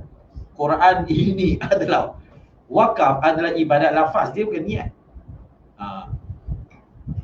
Jadi itu pun kena dilakukan oleh pihak yang jadi wakil. Jadi dalam masalah ni, dalam mazhab Syafi'i ada dua pendapat. Pendapat utamanya tak boleh mewakilkan pada benda yang belum dimiliki. Satu lagi kata boleh. Dia boleh tu yang bagus. Sebab kalau tengok sekali imbas, teks yang dalam yang dalam Syekh Zaini Tahlan. Maksudnya perbuatan menghantar duit ke luar negara untuk orang belah sana uruskan apa semualah. Maksudnya dia bagi, dia semua sekali uruskan. Daripada A sampai Z. Uruskan wakil. Maka kalau tengok sekali imam, maknanya tak perlulah nak.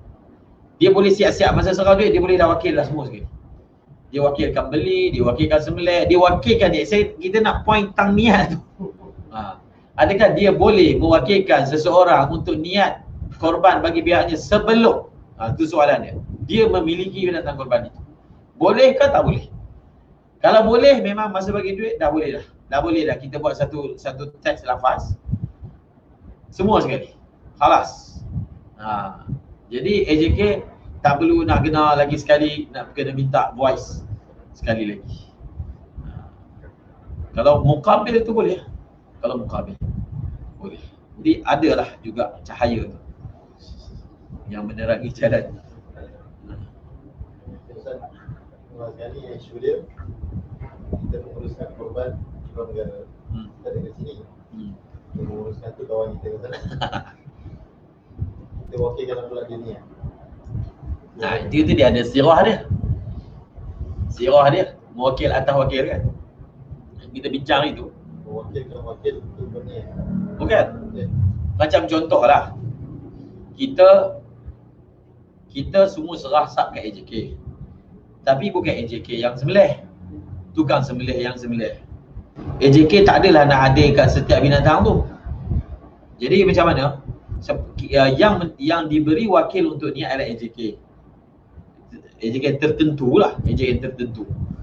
Jadi dia boleh tak, contohnya dia tak hadir masa sembelih, dia pergi tempat lain sibuk, ataupun benda tu kan sembelih serentak kadang. Boleh tak dia siap-siap, okey 2-3 tukang sembelih yang telah diketahui, maka dia wakilkan pula. Dia pula wakilkan pula tukang sembelih. Dia bukan pemilik, dia wakil juga. Dia wakil, dia panggil wakil atas wakil. Boleh ataupun apa? Ataupun tidak. Wakil atas wakil. Masalah ni, bila kita nak selesaikan, kita kena tengok dalam bab wakalah. Wakalah, tapi dalam korban pun ada, tapi satu lagi bab wakalah. Dia ada satu kaedah dalam bab wakil ni. Sepatutnya wakil, bila dia diwakilkan untuk buat satu perkara, dia sahaja yang dapat kuasa kuat. Orang lain tak. Kecuali pekerjaan itu memang tak boleh dibuat oleh satu orang. Maka ketika mewakilkan, dalam itu ada sebenarnya terkandung izin untuk dia. Contohnya dia diwakilkan untuk uruskan harta. Dia tak boleh buat seorang, nanti dia akan ada pekerja pula, dia nak wakil untuk. Jadi yang mendapat wakil untuk tasarruf pada hartanya dia. Tapi dia boleh juga sabkan pada orang lain sekiranya dia punya syarat dia, sekiranya dia lemah daripada melakukannya. So adakah ia boleh diperhatikan dalam konteks korban? Ada tanda tanya. So sebelum kita jawab tanda tanya tu, kita bagi satu solusi yang mana insya-Allah boleh, iaitu peserta mewakilkan, dia punya lafaznya, saya mewakilkan pihak syarikat untuk mewakilkan. Itu cara dia. Kita bagi kuasa dia untuk wakil pula. Mewakilkan untuk wakil. So nanti dia boleh wakilkan sesiapa yang berkenaan untuk berniat bagi pihak. Jadi sebutlah mewakilkan pihak syarikat untuk mewakilkan sesiapa untuk niat apa semualah.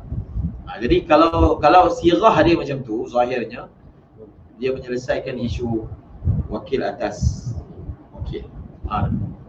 Memang ada kuasa, pemberian kuasa awal daripada pihaknya.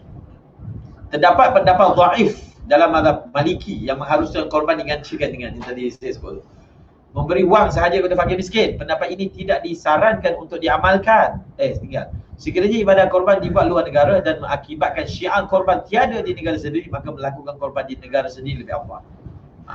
Jadi untuk buat luar negara jangan sampai mengabaikan. Sebab maksud daripada korban ni syiar.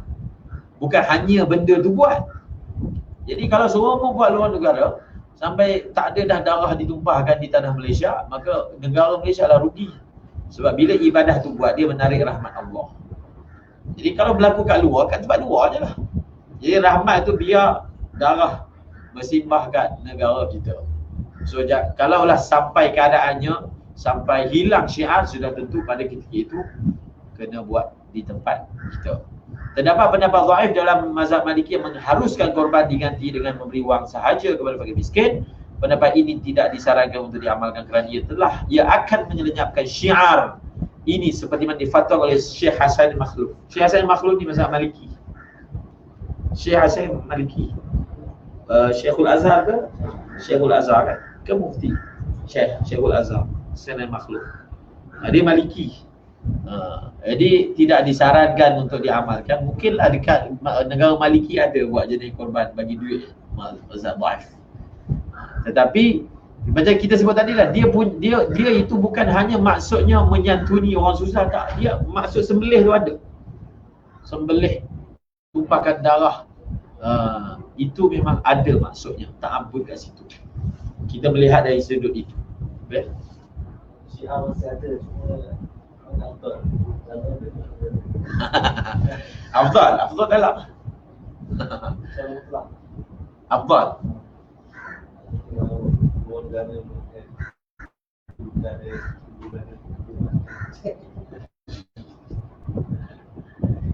Kalau sampai, maksudnya kalau sampai negara kita kurang, dia ginilah.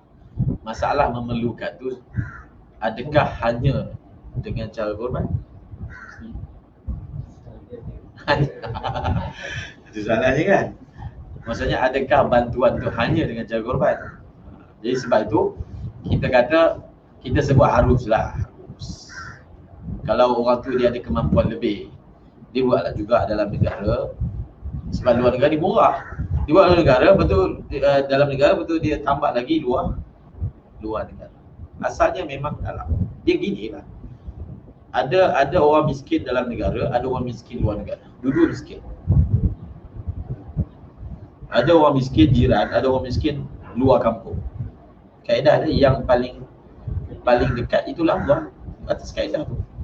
Memang ada. Memerlukan, ialah segi perkataan memerlukan itu dalam istilah tempat kita pun istilah memerlukan tu ada kan. Sebab itu dalam kita terangkan, maksudnya hukumnya harus digalakkan satu orang, maknanya dia menambah korban. Kita tarik ke arah tambah, bukan tambah langsung. Cuma sekarang ni banyak syarikat iklan sebab Malaysia dia payah sikit. Maksudnya SOP. Sebab ada masing-masing pun tak buat atas faktor penjagaan SOP katanya. Jadi itu antara alternatif yang boleh dilakukan. Orang buat luar negara lah. Ataupun dia ni memang duit tak cukup. Dia duit tak cukup. Luar negara misalnya 500. Tak dapat 500. Satu bahagian 700.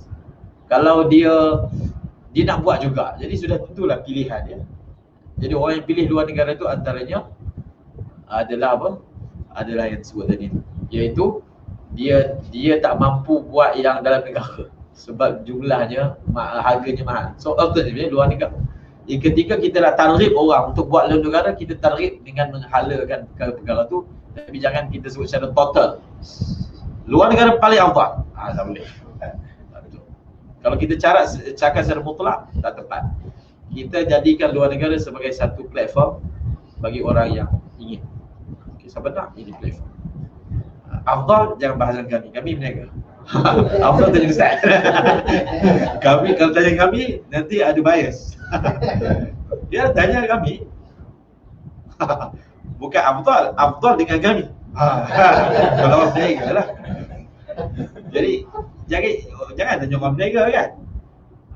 Kalau nak buat. Saya tanya Abdul tak apa. Abdul tanya Ustaz. Jadi begitulah. Itu yang dinyatakan. Tapi secara pasti kalau disebut secara mutlak memang dalam negara melihat kepada sebab binatang korban ni dia kalau ikut kaedahnya, dia tidak boleh dipindahkan daripada tempat yang disembelih. Tempat sembelih lah, bukan duit tu tak dipindah. Maksudnya kalau kita sembelih kat satu tempat, kita kena pastikan serahkan kepada fuqara tempat tu untuk melunaskan yang wajib tu satu tu kena pastikan satu bahagian tu kan kena bagi kepada fakir tempatan. Kan wajib satu je, satu untuk satu orang, dia tak boleh dipindahkan.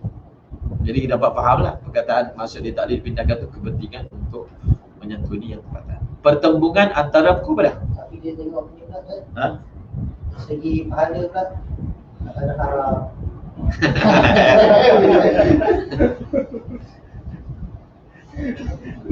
Itu jangan tanya saya.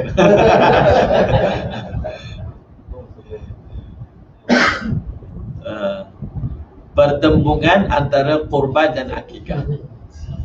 Berapa jam? Satu. Kita berapa tadi? 1.5. Satu suku. So tadi Ustaz Allah cadang kita lepas habis ni kita terus je semayang sini ya semua.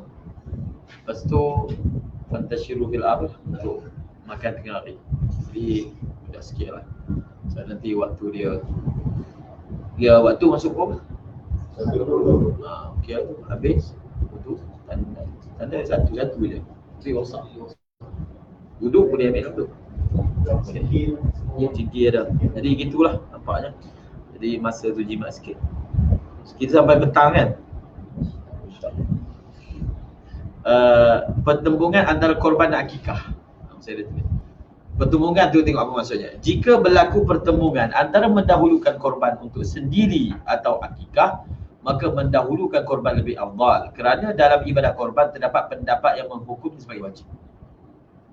Wajah tarjih tu akikah dengan korban. Jadi korban kan sudah muakkadah, tidak seperti akikah. Maka bila bertembung tu maksudnya dia ada duit boleh buat satu je. Itu maksud bertembung. Kebetulan pula waktu ada boleh korban. Nak korban ke nak akikah? Maka korban. Sebab korban masa terhad, akikah kan boleh buat lagi sepanjang tahun. Maka buat masa sekarang diutamakan dulu korban berbanding akikah. Jika bertembung sama ada hendak melakukan korban untuk anak atau akikah, maka yang afdalnya mendahulukan akikah. Untuk anak akikah. Sebab tuntutan korban untuk anak ni satu memang tak ada langsung. Mana ada tuntutan korban untuk anak? Itu kan tabarruk betul. Tapi akikah untuk anak itu memang betul-betul menghala pada dia, kan? Apa ni? Kullu mauludin murtahinun bi'aqiqatihi, kan? Malam yu'aq. Setiap anak yang dilahirkan itu dia tergadai dengan akikah. Tergadai dengan akikahnya. Murtahinun bi'aqiqatihi, macam tu lafaznya. Kemudian apa tafsirannya? Akikah ini asal makna dia, cerita akikah sikit. Dia akikah ni dengan korban. Dalam bab jenis sama je. Binatang akikah dengan binatang korban sama. Dia akikah ni dalam bahasa Arab ni, rambut. Rambut yang ada pada budak. Masa keluar perut tu, rambut tu namanya akikah. Akikah ini dia ada juga istiqaqnya daripada perkataan rukuk, aq. Maka bila dibuang rambut ni, cukur kan, hari ke-7, rambut ni dipanggil rambut tak elok. Jadi jangan pergi simpan, disayang. Anak perempuan, disayang rambut ni. Rambut ni buang, biar rambut baru keluar. Rambut ni tak elok, rambut dalam perut. Dan rambut ni dipanggil rambut akikah. So akikah itu simbolik kepada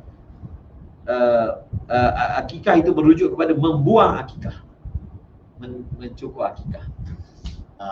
Pada hari yang sama, hari yang dilakukan sembelihan kan. Sehingga ada yang menyatakan kalau dibiarkan rambut tu, maka perkataan aq tu tak bagus. Aq tu maksudnya derhaka.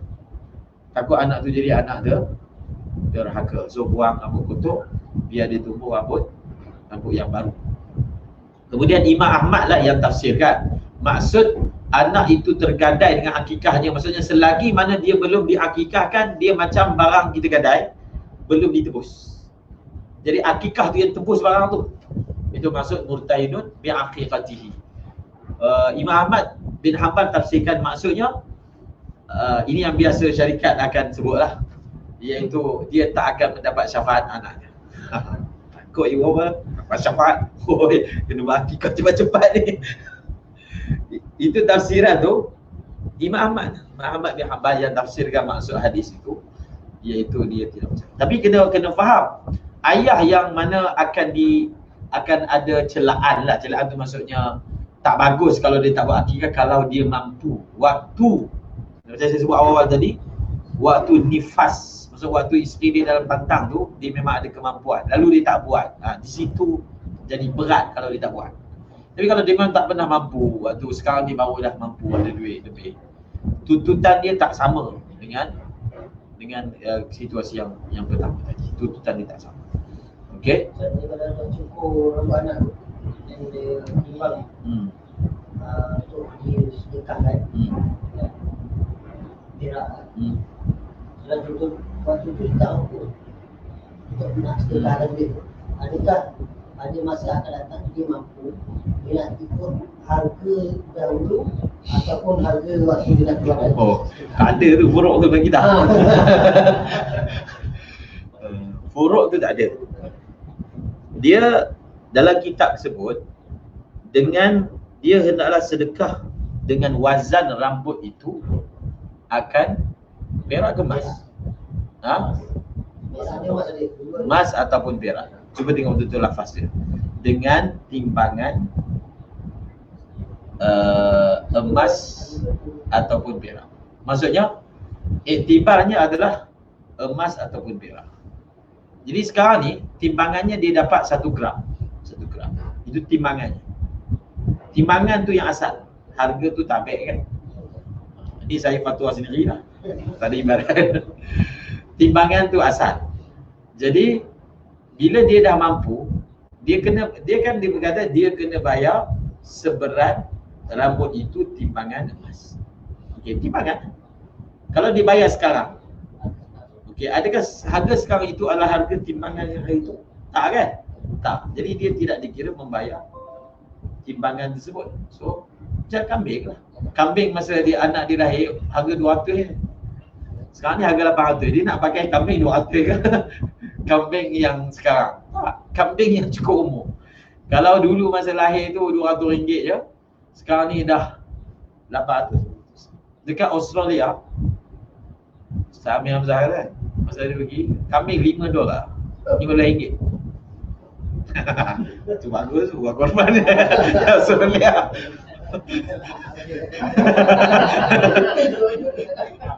Ini harga berapa tahun lepas lah. Tapi Australia memang murah. Dia orang kambing tak ada price lah makan kambing. Sebab dia orang kambing ni, kalau kat Brazil kan, lalu ustaz kita pergi, dia ladang ni besar negeri Melaka. Ladang tu besar negeri Melaka. Dia punya besar. Jadi harga memang murah. Dia masalahnya kalau kita buat kat negara bukan Islam, masalah nak bagi tu susah. Orang yang nak terima tu tak ada. Orang bukan Islam kan, tak boleh bagi orang bukan Islam. Jadi dia jadi masalah pengurusan. Lepas tu Australia pula, dia punya SOP pengurusan binatang ni memang ketat. Kalau Australia khususnya, itu yang banyak tagging tu. Tagging. Dia quarantine banyak kali kan. Kadang kalau tukar kandang lain, quarantine masuk dalam ni, nak masuk untuk ekspor. Jadi lepas tu bila datang Malaysia tagging lagi. So yang telinga sampai koyak. Itu yang berlaku lah. Okey, binatang korban. Berapa dah? Jam? 1:07 minit. Tak apa, kita bagi 1 ni baca nanti boleh. Soalan daripada ni live. Kalau ada baca sikit. Saya terangkan kalau ada di kalangan setiza yang buat ibadat korban luar negara, dia share sikit kita dapat tahu situasi. Bukan setiza ni, syarikat. Ada. Syarikat yang mengendalikan. Ada. Soalan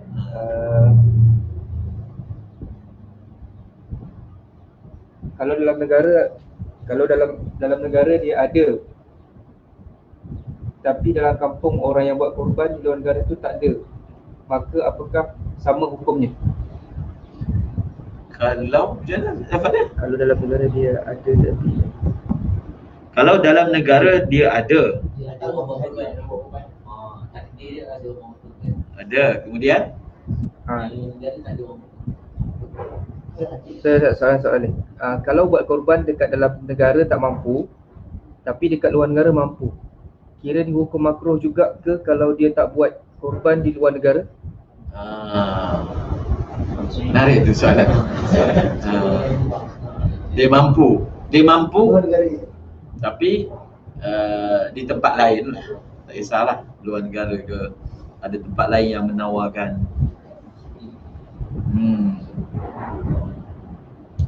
Saya tak pernah jumpa lagi lah ibarat yang soalan seperti ini lah, seperti ini. Kalau kita ambil secara umum sahaja, iaitu dalam kitab kata siapa yang mempunyai lebihan, kan, mempunyai lebihan daripada belanja yang dinyatakan tadi 4 hari tadi, dan lebihan itu dia boleh buat korban, maka dia disunatkan buat korban. Bas, titik, kan? Tanpa ada menyatakan kait di manakah korban itu dilakukan. Zahirnya hukumnya sama. Maksudnya kalau dia mampu buat luar negara, maksud dalam masa yang sama dia mampu untuk diuruskan buat luar negara, zahirnya hukum itu masih ada. Kita tengok zahir daripada teks tu yang tidak menentukan di mana korban itu berlaku, yang pasti korban, maka hukum itu masih kekal, dengan syarat yang di luar negara itu dapat diuruskan dengan sempurna. Kemudian Okay. Boleh tak wakil niat tadi tu ambil upah dari duit korban yang diberikan dalam keadaan tak jelaskan semasa akad wakalah?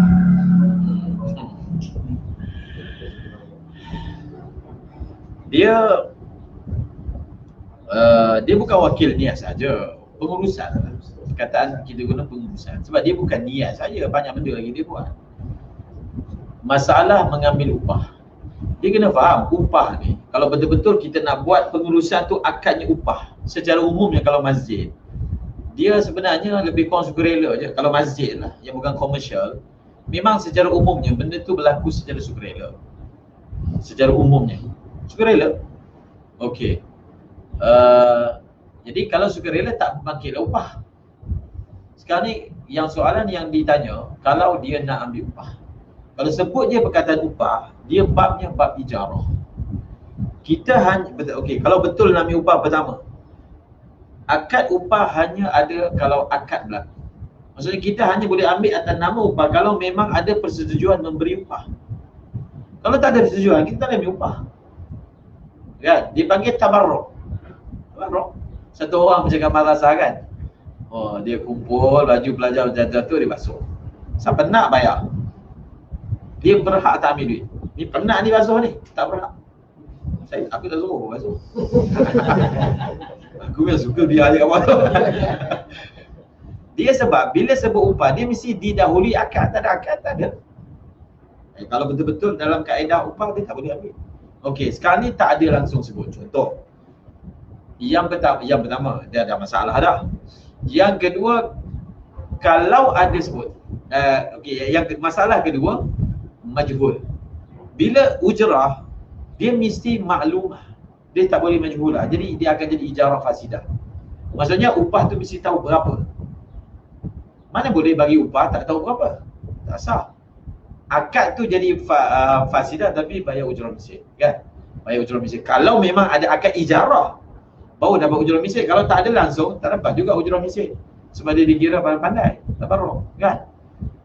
Jadi cara dia, kalau betul nak ambil upah, benda tu simple je. Dia sebut kan, Quran wakaf. Kalau nak ambil upah simple. Quran ini harganya RM20. Kami ambil upah RM30.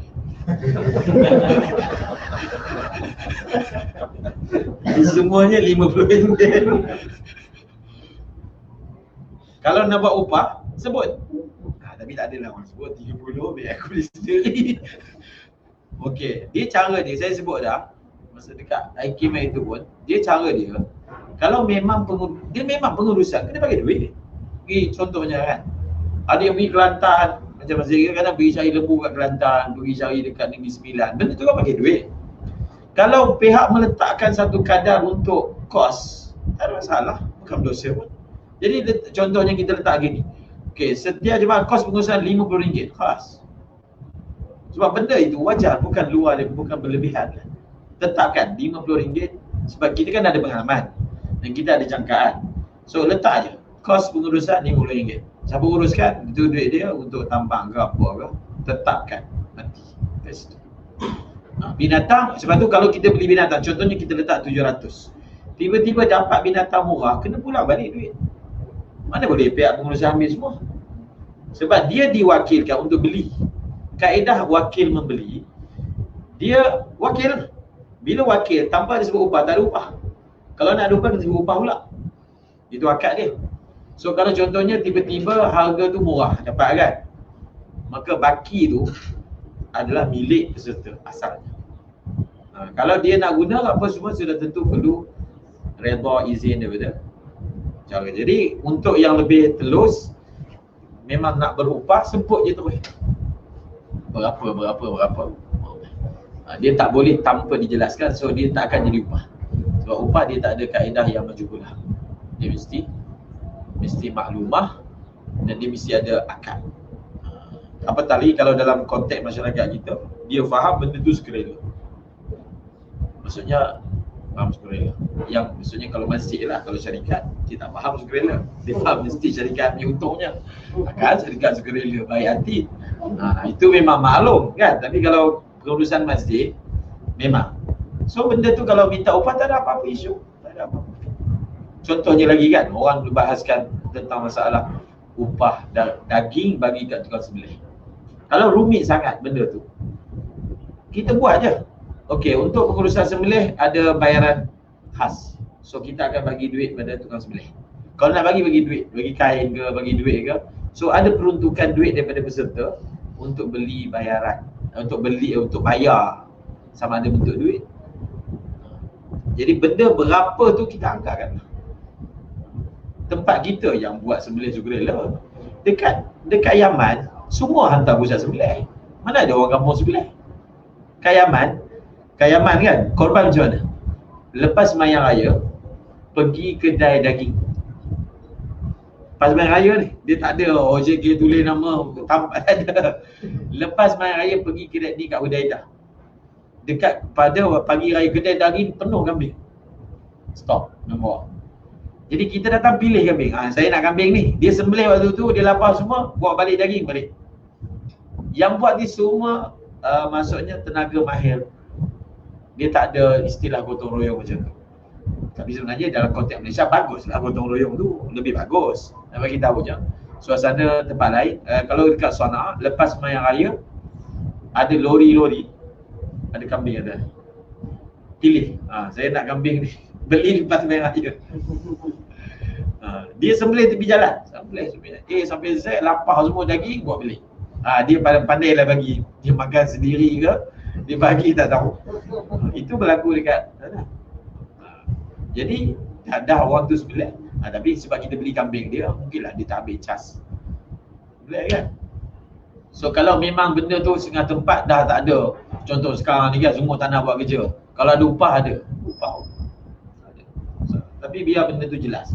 Tak perlu kita nak cakap belakang. Benda tu jelas dan maksudnya peratus kos tu adalah yang wajar. Yalah memang kalau dah sampai kena pergi Kelantan takkanlah. Boleh je, bukan semua AJK sanggup keluar dia sendiri kan. So kalau ambil duit peserta, sepatutnya peserta membantu dia. Banyaklah AJK bantu, pergi sana pergi sini, kemudian nak uruskan tu urus ni, itu memang wajar dibayar. So tak ada masalah. Minta persetujuan je dan terangkan, lepas tu kita buat. Biasanya saya tak ada penyiasan semasih orang 700 kali dengan kos pengurusan itu yang diwajib. Itulah dijelaskan lebih baiklah. Adalah wajah untuk bolehkan tu sekali tu. Tapi kita sebut kita asing, kita sebut terus berapa kos pengurusan, kemudian harga binatang. Kalau harga dia lebih kurang, kena pulangkan kami. So asing kan, itu lebih telus lah segi ketelusan. Lebih telus lagi, AJK pakai duit sendiri. Okay, baik hati lah, InsyaAllah. Wallahu'alam bissawab. InsyaAllah kita sambung lebih kurang.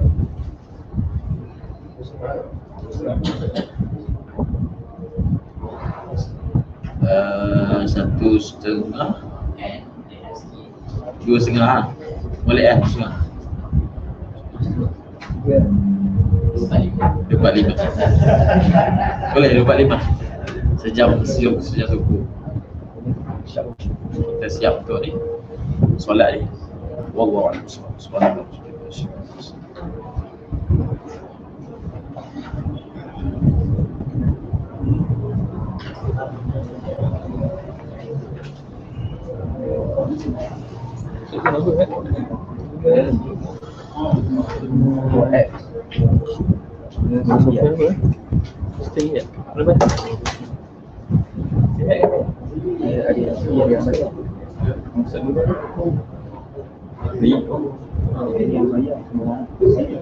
Bulan